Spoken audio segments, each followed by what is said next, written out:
I don't know about you all, but I always love to see a little bit of flex and capability on some of the custom builds, not just that we do, that anybody does. So here we have on Akins Mountain, our latest Apex Gladiator. Has a 3-inch Fabtech lift with Dirt Logic 2 1/4-inch shocks front and rear. Got a steering stabilizer up front also. In Fab steps. We went with 37s. We love to go big as we can without too much stuff in the way. We love the trail grappler, looking great. The in Fab steps just kind of give it a nice finishing touch and help add to the capability of, let's be honest, go with 37s. It's tough getting in and out of anything. So something to help with that. Also be functional rock rail slider. This bed cover is from Jeep. It's not from us. It looks great. It really matches the soft top theme going on. Love the firecracker red. You know we love our reds here at Akins and Wild Willies. Coming on around.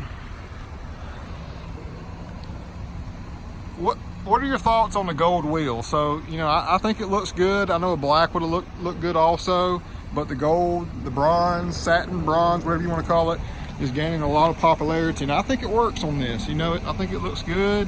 Has some nice accents, really makes it look unique, not just a run-of-the-mill custom Jeep like you see on the road so many times. Trail grappler, nice and aggressive. Sidewall, not too bad as far as being noisy or rough, for a mud tire especially.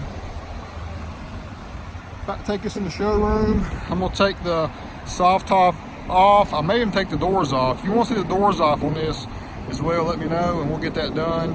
I think it's gonna look great. I know it's gonna look great with the top off, but